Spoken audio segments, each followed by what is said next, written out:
우리는 요한복음 15장 말씀을 통해서 포도나무 비유를 함께 묵상하고 있습니다. 이미 두 번에 걸쳐서 앞에 나누었었지요. 이 비유에 가장 우리가 잘 알기도 하고 예수님께서 가장 먼저 말씀하셨던 첫 번째 의미는 예수님과 우리와의 관계이지요. 기억하시지요? 우리가 예수 그리스도 안에 거하고 그리고 예수님의 말씀이 우리 안에 거합니다. 이게 첫 번째 의미였습니다. 두 번째 의미는 무엇이었죠? 예수님과의 관계에서 반드시 파생되어야만 하는 지체들과의 관계입니다.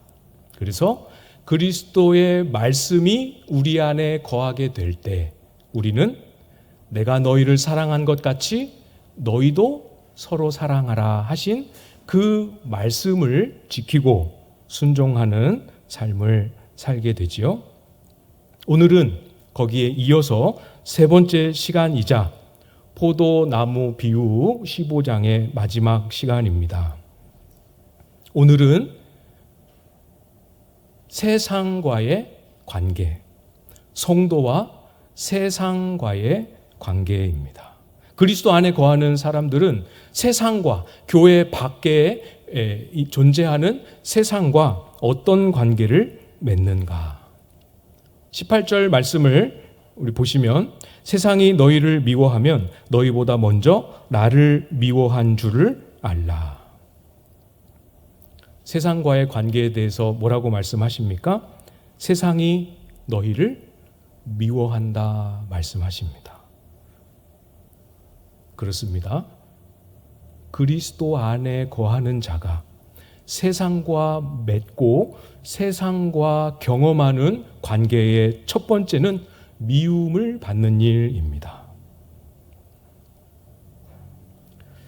말씀을 이제 준비하려고 지난주에 설교한 그 다음 본문을 이렇게 쭉 읽어가는데 이 본문을 이제 처음 제가 눈에 이렇게 딱 보면서 고민이 좀 됐습니다. 부끄럽지만 일종의 유혹이죠, 유혹. 그리스도인이 성도가 세상에서 살아갈 때 세상과에서 관계에서 경험할 수 있는 많은 내용들이 있는데 또 세상과의 관계에서 실천할 수 있는 많은 주제들이 있는데 오늘 본문에서는 미움을 말씀하고 있지 않습니까? 이 미움을 받는 거, 이거 어려운데.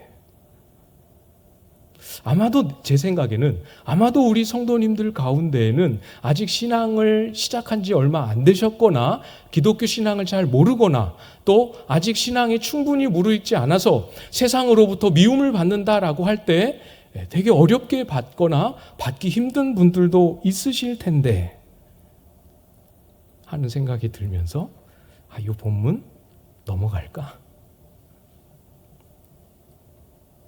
본문을 계속 조금 더 묵상해봤습니다. 조금 더 묵상하고 뒤에 어떤 내용들이 더 나오고 하는 것들을 가만히 살펴보니 이거를 다루지 않고 넘어가야 할 만큼 우리가 받기 힘들고 불가능할 만큼 어려운 말씀은 아니구나. 어려움이 틀림없이 있지만 충분히 우리가 받을 수 있는 말씀이구나 하는 마음이 확신이 들어서 나누게 됩니다.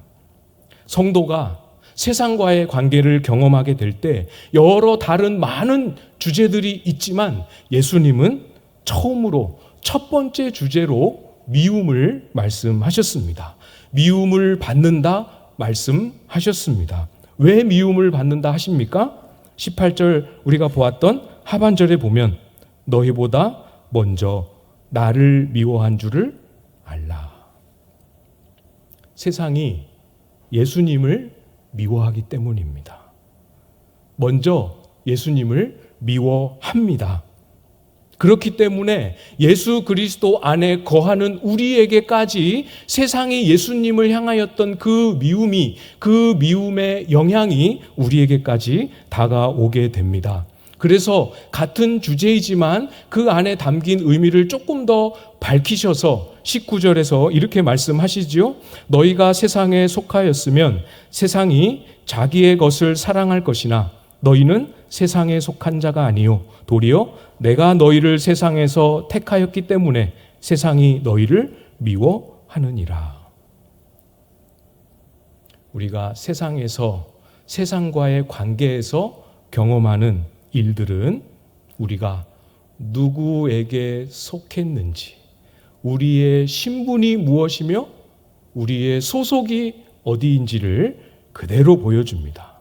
우리가 오늘 19절에 예수님이 말씀하신 그대로 우리가 세상에 속한 자라면 미움을 받지 않습니다. 오히려 세상이 우리를 자기의 것이라 여기고 우리를 사랑한다 말씀하십니다. 우리가 세상에 속하여 있다면 세상 가치를 따라갈 때 그 삶을, 우리가 세상 가치를 쫓아 살아가는 그 삶을 세상도 인정하고 칭찬하고 잘한다 박수치고 존경과 명예를 우리에게 줄 것입니다. 그러나 예수님이 말씀하시죠. 뭐라고 말씀하셨습니까? 너희는 세상에 속한 자가 아니요. 받으실 수 있겠습니까? 정말 그렇죠?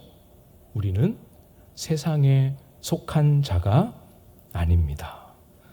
원래는 세상에 속해 있었지만 세상에 속한 자로 출생했지만 그런 저와 여러분들을 예수님이 택하셔서 세상 밖으로 불러내셨습니다. 세상으로부터 저와 여러분을 건져내셨습니다. 그래서 우리는 이제 그리스도께 속한 자가 되어서 세상 방식을 따라 살지 않고 안 될 때도 있고 실패할 때도 있지만 그리스도께서 말씀하신 방식을 따라 살기 때문에 세상은 우리까지도 예수님을 향한 미움을 우리까지도 가지고 미워합니다.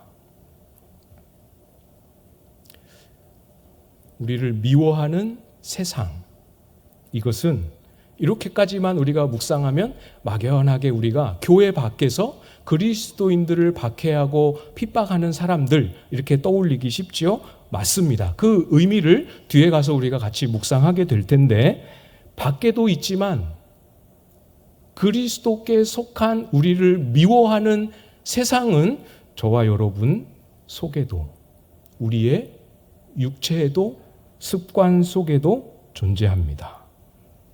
그래서 성도는 반드시 이것을 경험하죠. 이것이 무엇인가? 순종하고 싶은 마음과 순종하는 것을 싫어하는 마음이 우리 속에 같이 공존하고 있음을 경험하게 됩니다. 순종하려고 하는 마음이 있습니다. 그러나 마음 한켠에 끊임없이 사라지지 않고 안 하고 싶은데 안 하면 안 될까? 꼭 그렇게까지 해야 할까 하는 마음이 있습니다. 이거 어떻게 해야 되죠?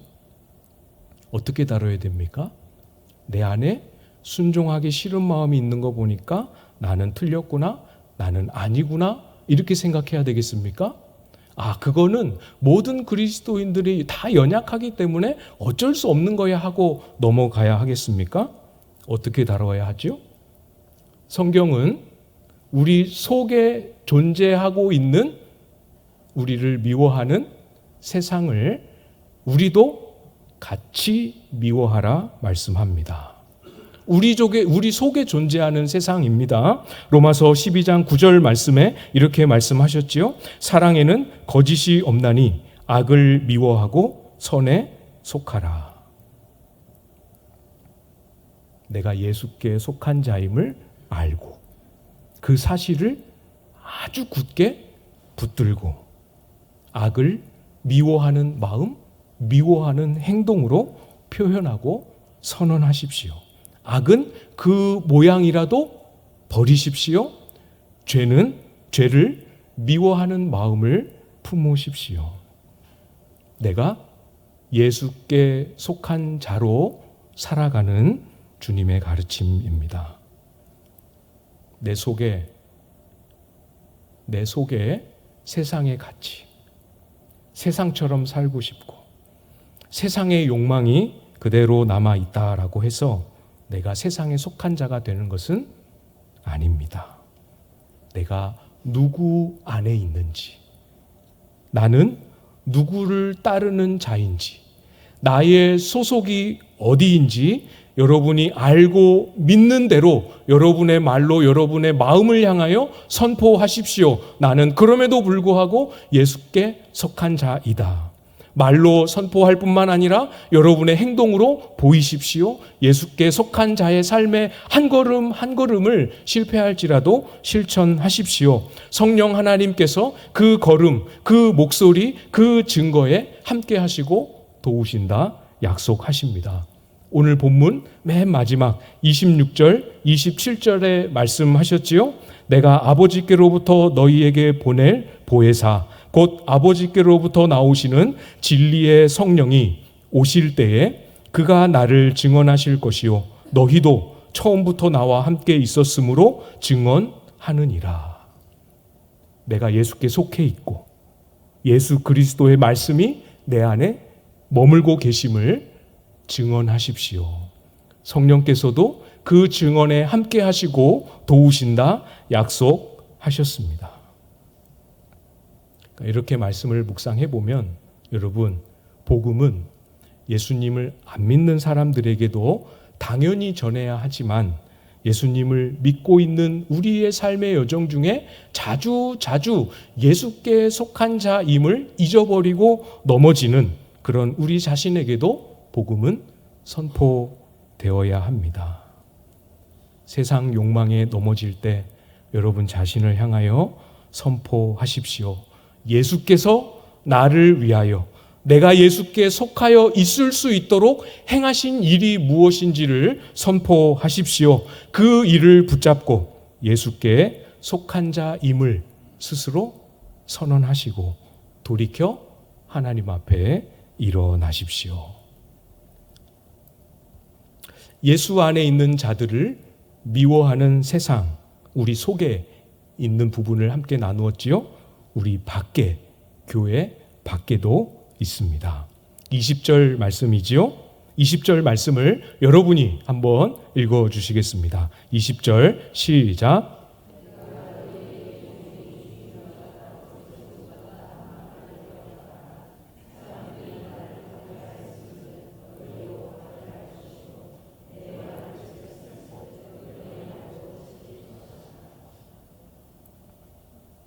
세상이 예수께 속한 저와 여러분을 미워한다라는 말의 두 번째 의미입니다. 사람들이 예수님을 박해하였기 때문에 예수님을 따르는 저와 여러분도 박해합니다. 괴롭힙니다. 믿음대로 살도록 가만히 내버려 두지 않습니다.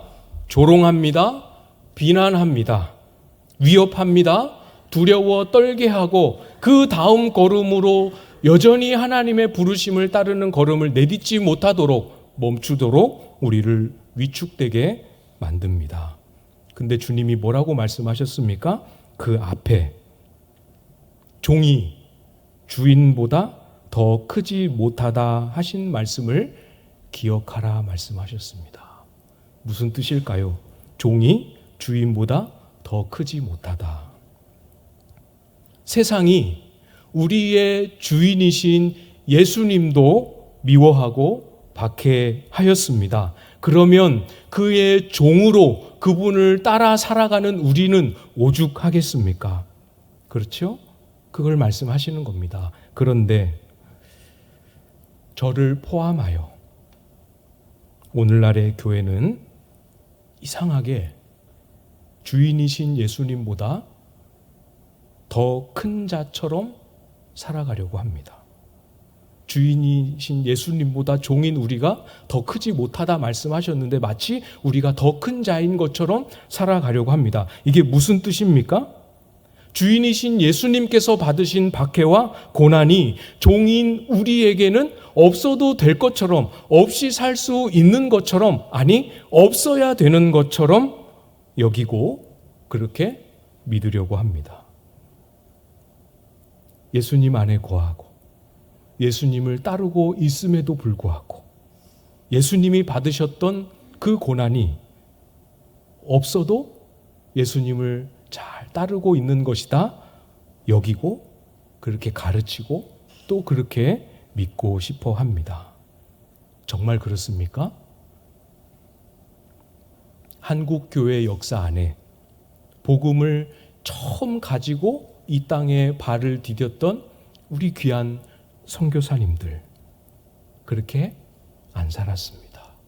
온갖 박해와 고난을 다 당하면서 목숨을 내놓으면서 이 땅과 이 민족을 위하여 복음을 전했습니다. 그 선교사님들의 그 수고와 땀이 섞인 복음을 듣고 처음으로 예수님을 믿기 시작한 이 땅의 우리의 선배님들도 그렇게 안 살았습니다. 얼마나 많은 고난과 핍박을 받았습니까? 그런데 언제부턴가 한국교회 역사 안에서 예수님 잘 믿으면 물질의 복도 받고, 예수님 잘 믿으면 건강의 복도 받고, 예수님 잘 믿으면 자녀가 잘 되는 복도 받는 것이 진리인 것처럼 증거되고 그것이 진리인 것처럼 받아들여지는 현실이 된 것이죠.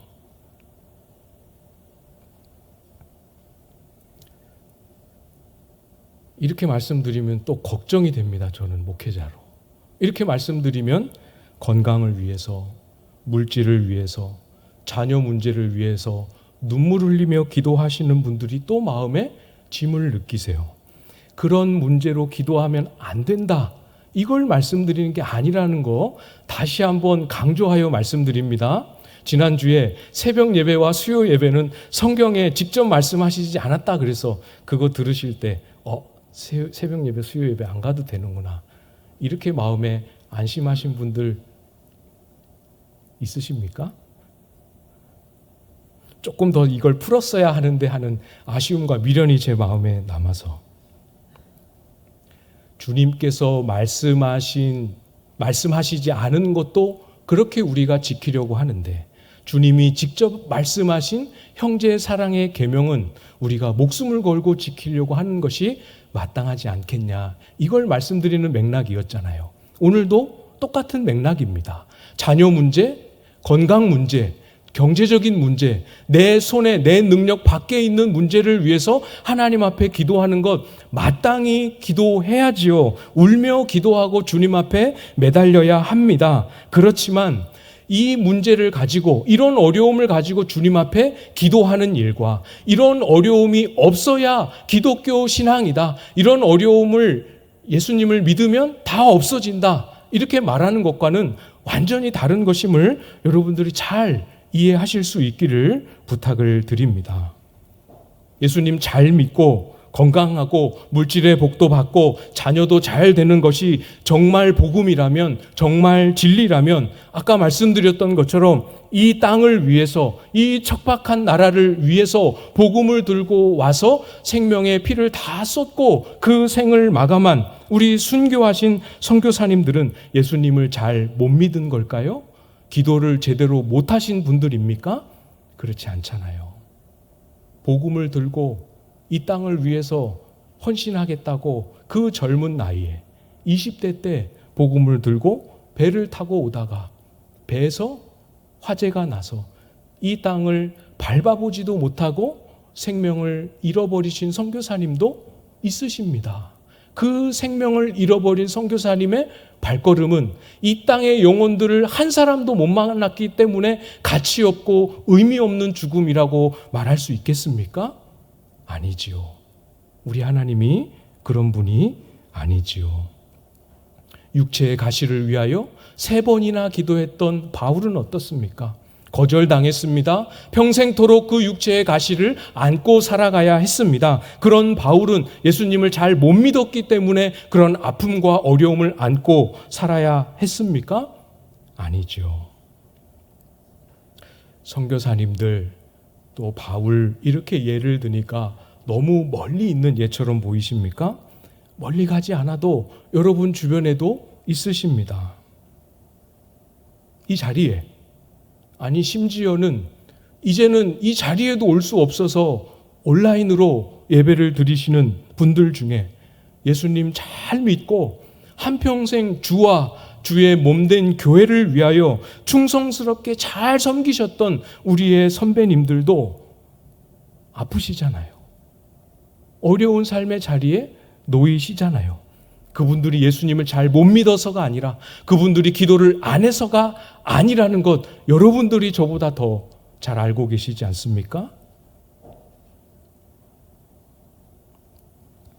현역으로 지금 주와 교회를 위하여 섬기고 열심히 섬기고 충성스럽게 그렇게 살아가시는 현재 우리 성도님들 가운데에도 경제적인 어려움 있습니다. 육체적인 아픔도 있습니다. 자녀 문제로 눈물 흘리며 가족 문제로 눈물 흘리며 기도하는 분들 있습니다. 부끄럽게 여기지 마십시오. 꼭 문제가 있어서 꼭 예수님을 잘 못 믿어서 기도를 제대로 못해서 아니죠. 예수님은 어떠셨습니까? 저와 여러분을 위해 하나님이신데 그 크고 무한하신 하나님이신데 이 작고 보잘것없는 육체를 짊어지시는 그 거추장스러움을 다 감당하셨습니다. 예수님은 저와 여러분 때문에 저와 여러분을 위하여 아무 부끄러움도 없으신 분이 조롱도 다 당하셨습니다. 우리를 위해 매도 맞으셨습니다. 손가락질 당하셨습니다. 저와 여러분을 위해 제자들을 위해 그 모든 육체의 에너지와 건강과 체력을 전부 다 허비하셨습니다. 그것뿐입니까? 예수님은 우리를 위해 생명을 내놓으시고 십자가에 달려 죽으셨습니다. 그런데 어떻게 우리가 그분을 따른다고, 그분을 믿고 그분 안에 거한다고, 그분의 제자로 산다고 말하는 우리가 이 땅을 살아가는 동안 아무 고생도 아무 희생도 아무 수고도 없이 살아갈 수 있다 말할 수 있겠습니까? 안 되지요. 그럴 수 없습니다. 우리가 새벽에 묵상하고 있는 디모데후서 1장 8절에 이렇게 말씀합니다. 그러므로 너는 내가 우리 주를 증언함과 또는 주를 위하여 갇힌 자 된 나를 부끄러워하지 말고 오직 하나님의 능력을 따라 복음과 함께 고난을 받으라. 복음을 전하다가 감옥에 갇혔습니다. 감옥에 갇힌 자신을 보면서 부끄러워하지 말라고 디모데에게 말하고 있지요. 부끄러워하지 않을 뿐만 아니라 복음과 함께 고난을 받는 것이 성도의 마땅한 길이라 말씀합니다. 부끄럽게 여기지 마십시오. 이상하게 여기지도 마십시오. 피하지 마십시오. 이미 고난 가운데 힘겹게 기도하며 이미 고난 가운데 힘겨운 예배로 하루하루를 견디고 또 견디며 살아가고 계십니까? 그것이 예수 그리스도를 따르는 삶입니다. 잘 가고 계시는 겁니다.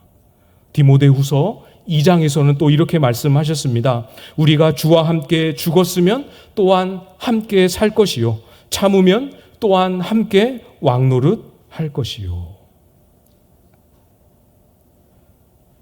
고난이 끝이 아니죠. 주를 위하여 희생하고 수고하는 게 우리의 삶의 존재의 전부가 아니죠. 우리에게는, 저와 여러분에게는 약속이 있습니다. 그때를 떠올리며 그 목사님의 설교를 듣고 그 요한복음의 말씀, 그 디모데후서의 말씀을 붙잡고 내가 이 고난을 피하지 않고 내가 이 고난을 원망하지 않고 감당했던 거 정말 잘한 일이구나. 이 작은 고난 당함을 이렇게 귀하게 여기고 기뻐해 주실 줄 미처 몰랐네. 정말 잘한 일이구나 깨닫고 기뻐하실 날이 저와 여러분에게 예비되어 있습니다. 목사님, 그러면 저는 예수님 믿는 걸로 인하여 괴롭히는 사람도 없고 경제적으로나 육체적으로도 어려움이 없고 아무 갈등도 고민도 없어서 고난이 없는 것 같은데, 그러면 제가 예수님을 따르는데 문제가 있나요? 아니죠. 외부적으로 오는 고난과 아픔과 시련이 없다면 그것은 자발적으로 주님 나라를 위하여 희생과 수고를 선택하는 또 다른 부르심입니다. 오는 고난을 수동적으로 받는 것도 있지만 이것이 나의 손해요? 이것이 나의 희생이요? 수고인 줄 알지만 주를 위하여, 알지만 하나님 나라를 위하여 기꺼이 선택하며 살아가는 부르심이지요. 영혼을 섬기고 교회를 섬기고 사람 살리는 이 일을 위하여 자발적인 수고와 희생을 선택하십시오. 분명히 경험합니다. 그때 목사님 말 듣지 말걸. 왜 선택했을까? 이런 마음에 갈등이 오는 순간이 틀림없이 있지요. 그러나 기억하십시오. 눈물로 씨를 뿌리는 자는 기쁨으로 단을 거둘 날이 반드시 올 것입니다. 우리가 가진 약속, 우리에게 주신 약속, 주님 다시 오실 그날에만 해당되는 약속이 아닙니다. 20절 맨 끝에 하반절 말씀 보시면 내 말을 지켰은즉 너희 말도 지킬 것이니라. 우리가 예수님으로 인하여 미움을 받는 일만 있는 것이 아닙니다. 세상은 예수님을 미워하지만 하나님은 세상을 사랑하셨습니다. 그래서 우리 예수님이 이 땅에 오셨잖아요. 우리 하나님 아버지의 뜻을 따라 그 세상 속에서 하나님 아버지께서 택하시고 보내신 자를 잃어버리지 않기 위해 예수님은 모든 것을 다 주시고 모든 것을 다 희생하셔서 아버지의 뜻을 따라 세상 속에 죽어있는 영혼들을 불러내어 건지셨습니다. 그것이 그 열매가 바로 저와 여러분 아닙니까? 거꾸로 말하면 무엇입니까? 세상이지만 미워하고 박해하는 세상이지만 놀랍게도 그 세상 중에 박해가 아니라 예수님의 말씀을 듣고 사람의 말인데도 불구하고 그것을 예수님의 말로 여기고 듣고 응답하는 사람들이 있다 말씀하십니다. 예수님이 전하셨을 때 예수님의 말을 듣고 지켰던 소수의, 대부분은 박해했지만 소수의 유대인들이 있었습니다. 그뿐만이 아니라 예수님에게 직접 들은 게 아니라 사도들에게 들었고도 마치 그것이 예수님이 직접 전하신 말씀처럼 듣고 지켰던 사람들이 교회 역사에 성경에 기록되어 있습니다. 그뿐만이 아니죠. 사도들이 그 제자들에게, 사도들이 그 성도들에게, 그 성도들이 또 다른 성도들에게, 그래서 그 가르침과 그 복음을 받은 하나님의 백성들이 하나님의 백성들의 입으로 전한 그 말씀을 통해서 예수 그리스도의 말씀처럼 듣고 지킨 세상에서 나온 사람들이 있습니다. 그것이 저와 여러분이지요. 이게 세상을 살리는 일입니다. 세상을 섬기고 변화시키는 일이지요. 고난이 먼저고 열매는 다음입니다. 제가 청년부를 섬기고 있을 때 청년들끼리 성탄절 파티를 했어요. 그래서 한 그 교육관을 이렇게 해서 정말 청년들 한 30여 명 되는 청년들이 할 수 있는 모든 것을 동원해서 예쁘게 꾸밉니다. 테이블도 이렇게 하고 초도 이렇게 켜고 드레스 코드도 하고 그 파티에 필요한 작은 공연들도 청년들끼리 3, 4모 모여서 연주도 하고 막 춤도 추고 공연도 준비합니다. 그리고 그때 교회에 있는 교육자들 초대해서 하지요. 한 해를 마무리하면서 우리끼리 어워드, 시상식도 이렇게 준비해서 상과 선물도 주고 합니다. 나름대로 그 청년들 여건 안에서는 나름대로 1년에 한 번 하는 거대한 정말 성대한 파티였죠. 그때 청년들이 저에게도 상을 줬습니다. 무슨 상이었을까요? 상 이름은 저도 잘 기억이 안 납니다. 2010 몇 년, 11년, 12년 요때였으니까 기억이 안 나죠. 근데 그 상장에 기록되어 있었던 내용은 타격감이 좀 있어서 기억에 안 지워지고 남아 있습니다. 그 내용이 뭐였냐면 이제 귀하는 이러면서 장장 50분이 넘는 설교로 청년부 예배에 절반이 넘는 인원들을 잠재우신 그 공로를 인정하여 뭐 이런 식으로 상장을 만들었습니다. 재미있으라고 한 거죠. 얼마나 많은 교육자들, 담임 목사님 다 계시는데 얼마나 좋아하시는지. 무슨 말씀을 드리려고 하냐면 제가 그때처럼 설교하지는 않아요. 지금 설교가 그때보단 훨씬 나아져서 여기 주무시는 분들 한 분도 안 계십니다. 그러나 제가 아는 거는 그래도 언변이나 말주변이 훌륭한 사람이 아니라는 건 제가 압니다. 그러나 또 동시에 능력은 사람의 지혜나 사람의 언변에 있지 않다라는 것도 압니다. 그래서 저는 새벽마다 기도하고 있지요.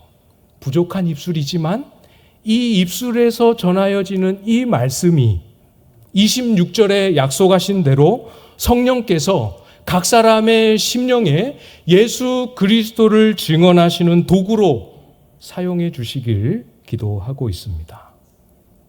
그러면 우리 성도님들은 주일날 이렇게 예배당에 나와서 강단에서 들려지는 이 설교 말씀을 듣고 설교 말씀에 순종하지만 그것은 오늘 본문 말씀 그대로 예수님의 말을 듣고 예수님의 말을 지킨 것과 다름없는 놀라운 은혜를 누리게 되지요.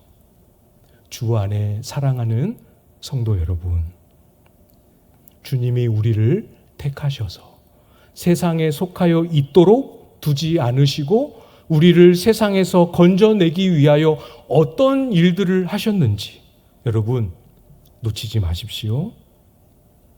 우리를 세상에서 건져내셨습니다. 우리를 위해 고난 받으시고 우리를 위해 대신하여 죽으셨습니다.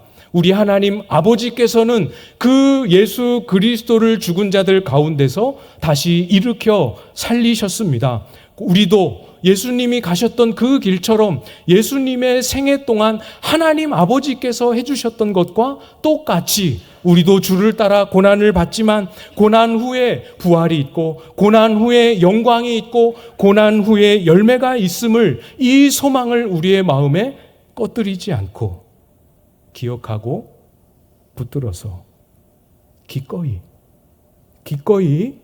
복음과 함께 고난도 받을 줄 아는 참 성도의 삶 살아가는 저와 여러분들 다 되실 수 있기를 주님의 이름으로 축복합니다.